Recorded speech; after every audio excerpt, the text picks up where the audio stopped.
Click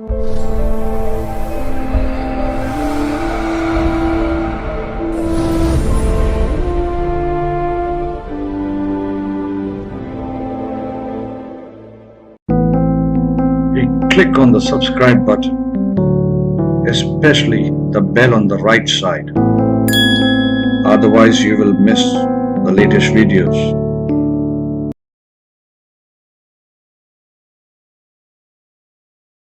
ओम गणेशे नमः। ओम गणेशे नमः। हरि ओम। रब दे रंग ज्योतिष के संग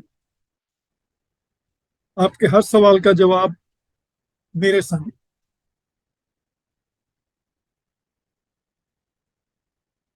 मैं के पराशर सप्तऋषि एस्ट्रोलॉजी से आज आपके सामने पेश हुआ हूं अपना दूसरा वीडियो लेके। पहला जो था वो भावार्थ रत्नकार का धन योग था, और आज जो है वो एजुकेशन और हमारी स्पीच और टेस्ट के ऊपर है। और इस तरह हम लोग अभी सब्जेक्ट वाइज जो है वो वीडियो बनाते जाएंगे, और ये अपना आज का वीडियो नंबर है 2। आज का ये वीडियो जो हमारी भावार्थ रत्नकार की सीरीज में आ रहा है नंबर 2 है, और आज का वीडियो जो है वो एजुकेशन के ऊपर बात करेंगे। और ये जो भावार्थ रत्नकार है ये classical, very old classical book है, जिसको श्री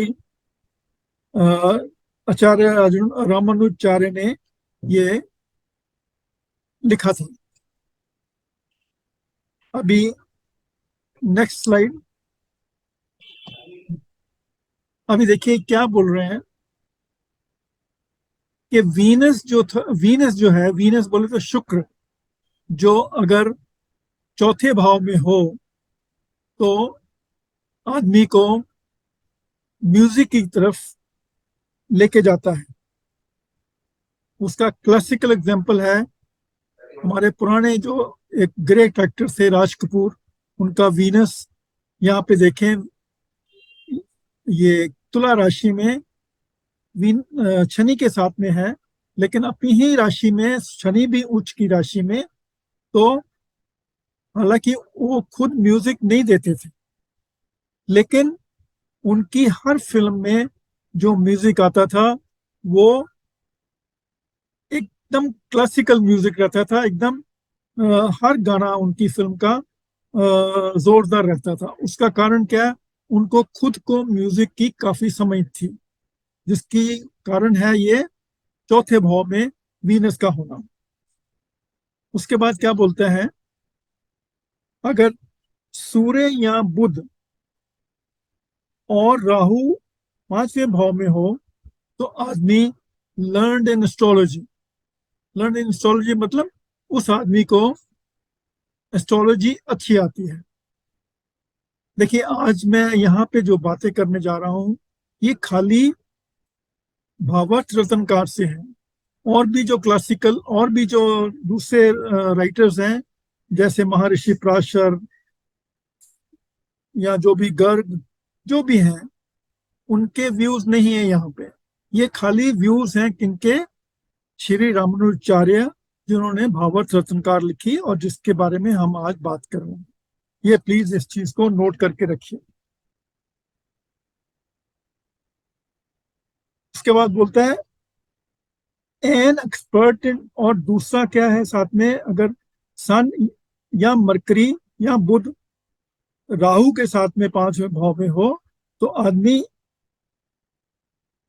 लर्नड इन एस्ट्रोलॉजी, और साथ में वो जो ये पॉइजनस मेडिसिन हैं, पॉइजन मतलब जहर की जो मेडिसिन हैं, उसमें भी डील करता है। कारण क्या है कि राहु जो है वो जहरीली चीजों के साथ में कनेक्टेड है। मैं आपको यहाँ पे ऐड करना चाहता हूँ कि हमारी जो दवाइयाँ आती हैं, एलोपैथिक मेडिसिन आती हैं, वो राहु के साथ में कनेक्टेड है। वो सारी जहरीली पॉइजनस मेडिसिन में आती हैं।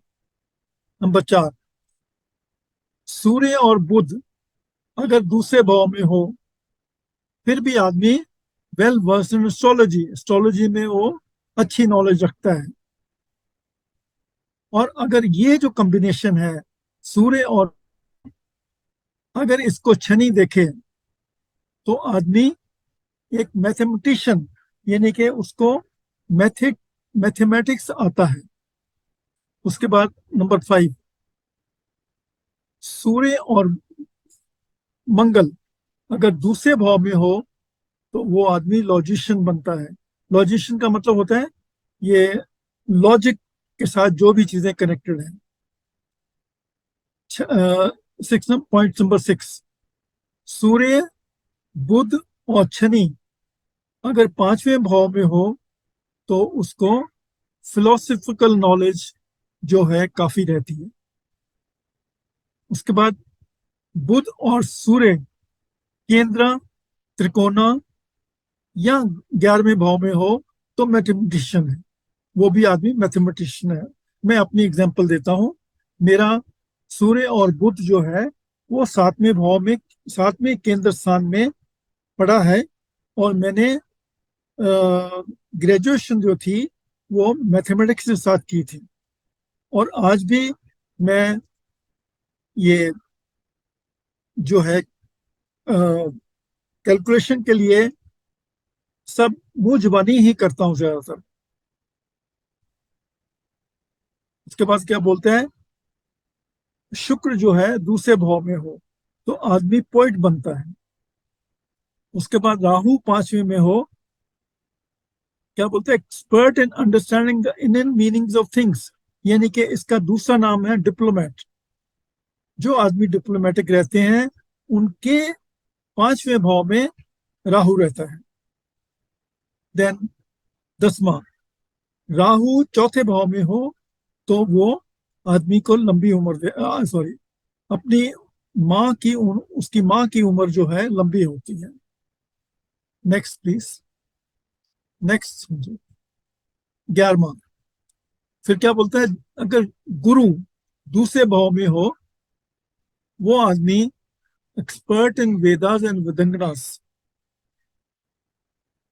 और अगर जुपिटर अपनी ही राशि में हो या उच्च की राशि में हो तो आदमी बहुत लर्न होता है। यहाँ पे एक पॉइंट मैं देना चाहूंगा कि यहाँ पे आपको देखना पड़ेगा कि उसके भिनाष्टक वर्ग में कितने बिंदु हैं जुपिटर के, यानी कि गुरु के, और सर्वाष्टक वर्ग में कितने बिंदु हैं जब जुपिटर यानी कि गुरु दूसरे भाव में हो और वो अपनी ही राशि में हो या अपनी उच्च की राशि बोले तो कर्क राशि में हो। तो वहां पे एक ही मैं आपको एक चार्ट बताऊंगा, बाद में 2 चार्ट बताऊंगा जिसमें कि जो भिनाष्टक वर्ग में बिंदु और सर्वाष्टक वर्ग में बिंदुओं की वजह से वो दो इंसानों का आपस में पढ़ाई का कितना फर्क है। उसके बाद 12 नंबर, गुरु और सेकंड लॉर्ड यानी कि दूसरे भाव का जो मालिक है केंद्र या त्रिकोण में हो। उसके बाद उसके बारे में क्या बोलते हैं, अगर learned in different branches of knowledge and publicly honoured. मैं आपको ये बताना चाहूंगा कि मेरा जो जुपिटर है, मेरा जो गुरु है, वो सेकंड लॉर्ड यानी कि शनि मेरा सेकंड लॉर्ड है, वो 5वें भाव में बैठा है यानी कि त्रिकोण में बैठा है। तो मैं बहुत ज्यादा तो नहीं बोलता हूँ लेकिन फिर भी मुझे काफी नॉलेज है दूसरी ब्रांचेस की। और कई बार अपने ये जो हमारे एस्ट्रोलॉजी के गुरु पूर्णिमा डेज हुए वगैरह वगैरह, इसमें मुझे जो है प्राइजेस वगैरह या कुछ भी दिए गए तो वो पब्लिकली ऑनर्ड हो गया। ये दिस प्रूव्स। नंबर 12, फिर बोलते हैं मंगल दूसरे भाव में हो तो वापस से लर्न इन लॉजिक। फिर मून, चंद्रमा और मंगल अगर दूसरे भाव में हो तो बिकम्स ए प्रीस्ट, आदमी प्रीस्ट बनता है, यानी कि आज के जमाने में पंडित कह लीजिए, जो अपना पाठ पूजा ये वो करते हैं। बाकी वो कितने का अमीर होते हैं वो टोटलिटी में पता लगना पड़ेगा। देन सेज वीनस जो है, शुक्र जो है दूसरे भाव में हो तो वो इंसान पोइट होता है, यानी कि कवि होता है, और रेटरिक अलंकार, अलंकार मीन्स ग्रामर। अभी नेक्स्ट है, बोलता है सम क्लेरिफिकेशंस। क्या है क्लेरिफिकेशन? अगर शुक्र जो है वो हमारा कारका है, किस चीज का? म्यूजिक का, डांसिंग का, और फाइन आर्ट्स का। No, in Sanskrit vidya means learning. Learning, by learning we mean acquired knowledge, यानी कि हम जो पढ़ के नॉलेज मिलती है हमको, उस वो हमारी विद्या है। और ज्ञान मीन्स डीप इंट्रोस्पेक्शन, यानी कि ज्ञान जो है, जो हमको ज्ञान आता है वो किसी चीज के अंदर डीपली जाके अंदर उस चीज के घुस के आदमी को उसकी नॉलेज आती है। और बुद्ध जो है वो विद्या का कारक है, और गुरु जो है कार का ऑफ विजडम, वो मतलब ज्ञान का कारक है। ये चीज आपको दोनों का डिफरेंस लेके चलना पड़ेगा कि बुद्ध का क्या है कारक, और गुरु का कारक क्या, गुरु का क्या रोल है, और बुद्ध का क्या रोल है, और वीनस का क्या रोल है। Next slide please. फिर क्या बोलते हैं? Proficiency in music can be predicted. कैसे? कि एक म्यूजिक के अंदर, संगीत के अंदर हम लोग कैसे हम पता कर सकते हैं कि ये इस कुंडली में एक अच्छे संगीत की नॉलेज रखने वाले इंसान हैं या नहीं है। कैसे? नंबर वन, अगर शुक्र जो है नौवें भाव में हो, या शुक्र नौवें भाव को देखता हो, यानी कि कैसे देख सकता है शुक्र नौवें भाव को? अगर शुक्र तीसरे भाव में हो। उसके बाद नंबर टू, शुक्र जो है वो पांचवें भाव में हो, या उसको रिस्पेक्ट करता हो, यानी कि उसको देखता हो, यानी कि इन दैट केस 11वें भाव में शुक्र होगा। उसके बाद शुक्र जो है वो सेकंड भाव में हो, या सेकंड भाव को देखता हो। यहां पे मैं बोलना चाहूंगा आपको कि मेरा जो वीनस है वो 8वें भाव में बैठा है, और वो दूसरे भाव को देख रहा है। मेरी कोई ऐसी म्यूजिक के अंदर प्रोफिशिएंसी नहीं है, लेकिन मैं म्यूजिक को, एक गानों को जो आते हैं, स्पेशली अपना जो फिल्म गाने हैं, उनके अंदर उनका जो एक एक उनके उनको सुन के मुझे मालूम पड़ता है कि भाई क्या चीज है ये, कैसे, ये कैसा म्यूजिक है, कहाँ पे क्या है, कहाँ पे क्या नहीं है, वो मुझे एक नॉलेज आ जाती है, एक ऑटोमेटिकली है। उसका कारण बड़ा सिंपल सा है कि शुक्र जो है वो सिंह राशि में है, 8वें भाव में, जो कि सिंह जो राशि है शुक्र की, ये एनिमी राशि कह लीजिए। उसके बाद नंबर 4 बोलता है Venus is in the, Venus जो है, शुक्र जो है वो चौथे भाव में हो। कहाँ से? चंद्रमा से। यानी कि चंद्रमा से जब हम काउंट करेंगे तो वो वहां से चौथे भाव में आना चाहिए। चंद्रमा से मतलब नंबर 1, 1 2 3 4। अगर ये जो चंद्रमा है वीनस से चौथे भाव में हो तो उस आदमी को भी म्यूजिक की काफी प्रोफिशिएंसी कह लीजिए, नॉलेज कह लीजिए, समझ लीजिए, समझ कह लीजिए, ये सब चीजें हैं। Next slide please. अब देखिए यहाँ पर वो, ये यहाँ पे एक चार्ट आया है, लेकिन यहाँ पे वो वीनस जो है 8वें भाव में चला गया है, धनु राशि में, लेकिन भाव चल कुंडली में ये वीनस जो है 9वें भाव में चला गया। यानी कि मकर राशि में, तो वो सीधा सॉरी सॉरी सॉरी, ये देखिए वीनस जो है, शुक्र जो है सीधा सीधा दूसरे भाव को देख रहा है, ठीक है। यहाँ पे ऊपर गलत लिखा गया, Venus in the ninth house, respect the ninth house, तो वीनस नौवें भाव में भी जा सकता है, जहाँ पे ये आदमी को म्यूजिक का नॉलेज दे सकता है। उसके बाद Venus in the fifth house, वो हमने पहले भी सुना है, Venus in the fifth house और रिस्पेक्ट द फिफ्थ हाउस, वो हमने पहले इसके बारे में बात किया है, उन्हीं के एग्जाम्पल हैं ये सारे। अब देखिए वीनस जो है, वीनस मतलब शुक्र जो है, वो 11वें भाव में बैठा है और 5वें भाव को देख रहा है। Next slide please. Then Venus जो है वो दूसरे भाव में हो, देखिए अभी वीनस यहाँ पे दूसरे भाव में है, ठीक है। तो और यहाँ रिस्पेक्ट द सेकंड हाउस, तो यहाँ वीनस जो है, शुक्र जो है दूसरे भाव में है और उसको या उसको रिस्पेक्ट करें, वो पहले एस्पेक्ट वाला हमने पहले पढ़ा देखा है। फिर बोलता है Venus in the fourth from moon, Venus जो है, शुक्र जो है मून से चौथे भाव में, यहाँ पे चंद्रमा जो है वो उच्च का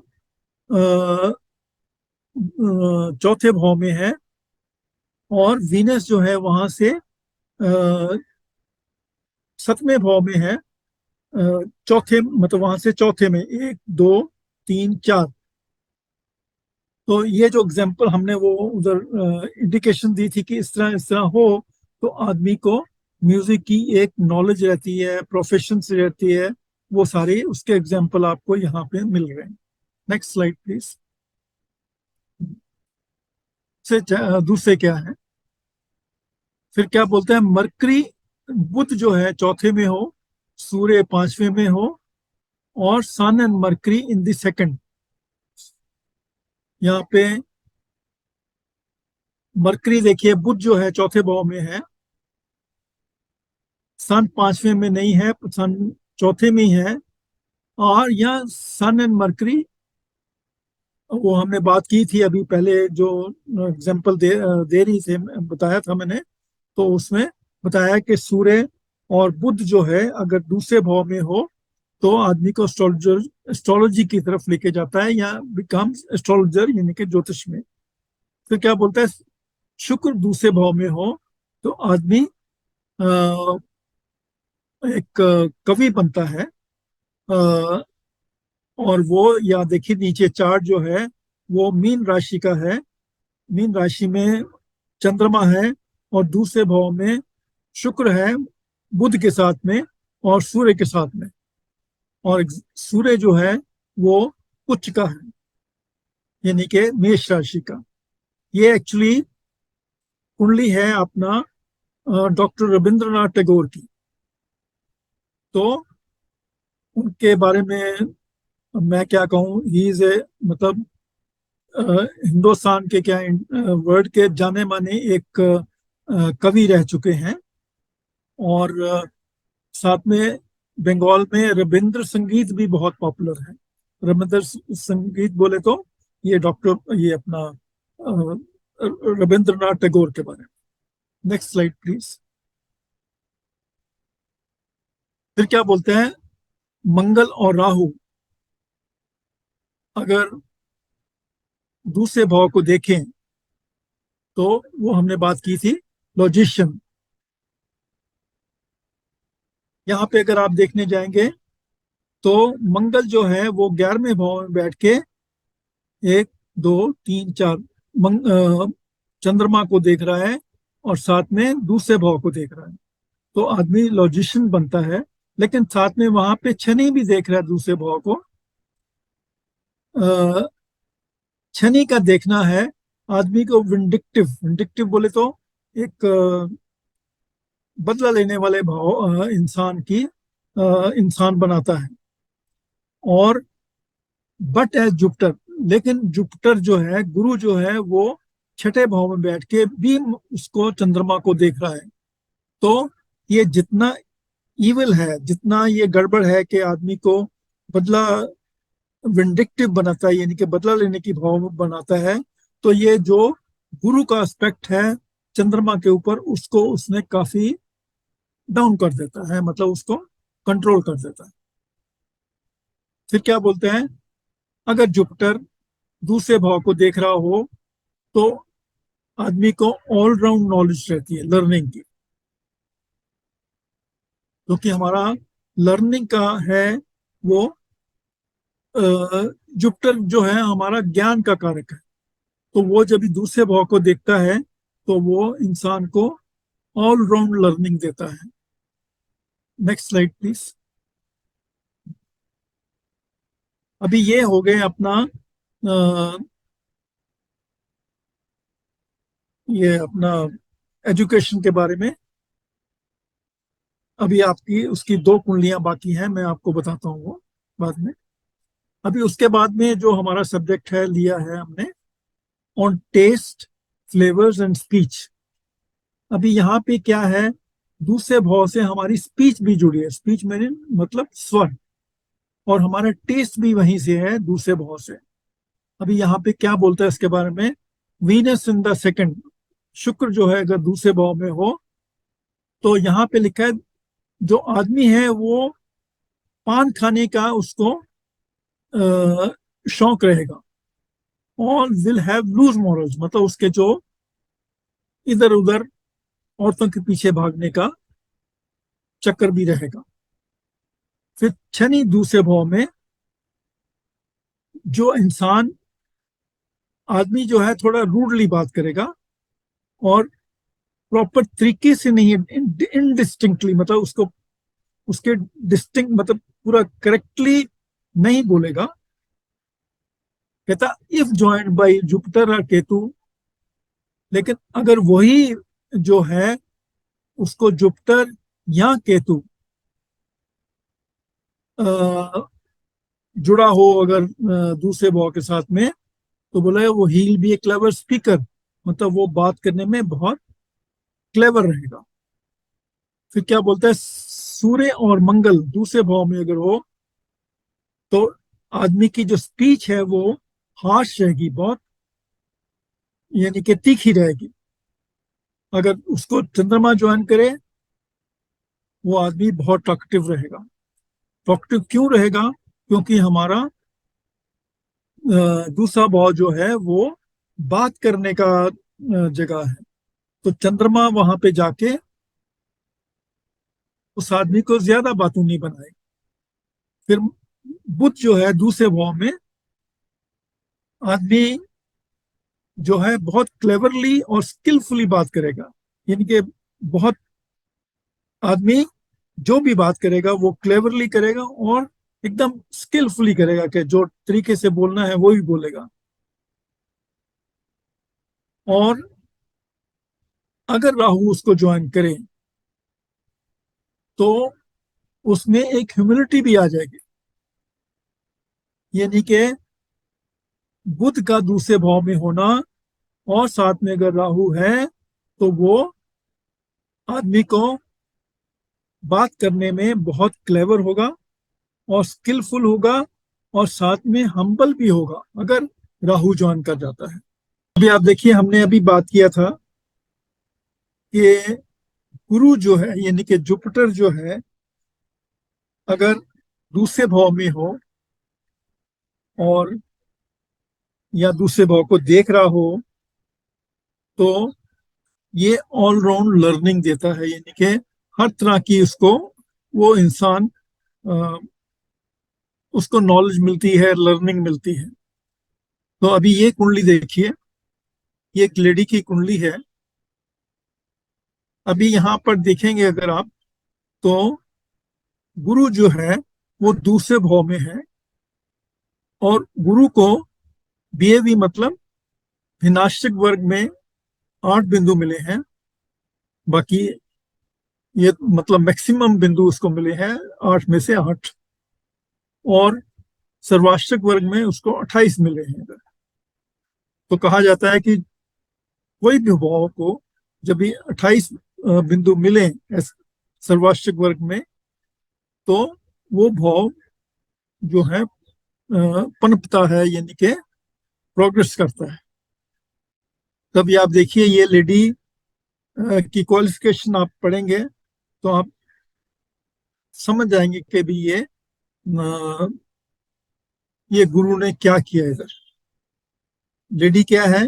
बी कॉम है, एम कॉम है, post graduate in computer application है, एमबीए है, सेंट्रल टीचर्स एलिजिबिलिटी टेस्ट किया है इसने, और एस्ट्रोलॉजी भी जानती है।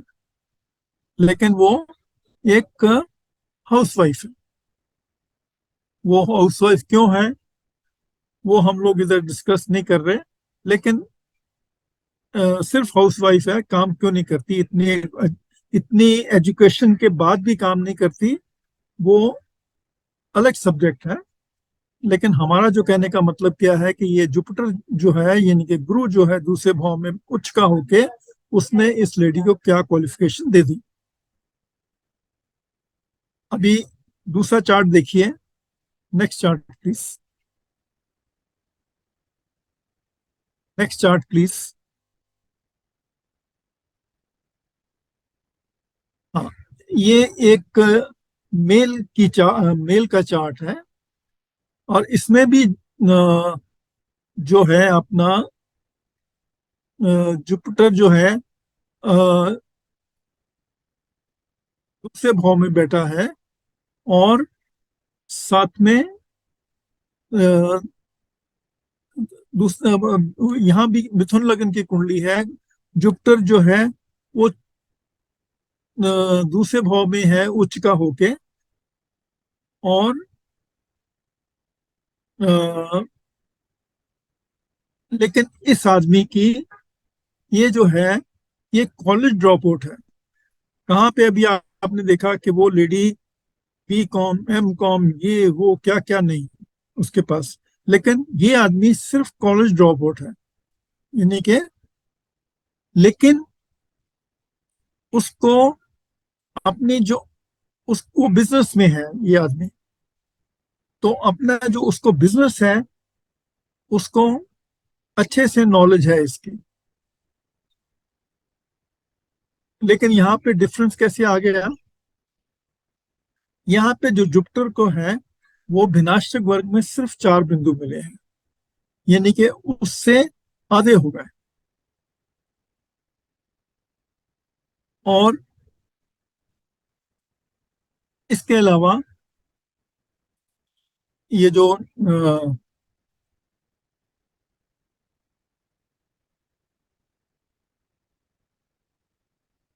और भी इसके दूसरे भी कुछ कारण हैं जो कि मतलब ये इसको आदमी को पूरी दे नहीं पाई, मतलब पूरी जो नॉलेज देनी जो इसने ऑलराउंड, हमने क्या बात की कि ऑलराउंड नॉलेज मिलनी चाहिए, वो इस आदमी को नहीं मिली, वो रह गई। तो ये दोनों जो हैं ये एक देखने वाली बात है कि भाई इस तरह की ये जो डिस्टिंक्शन है कैसे अलग हो गई। तो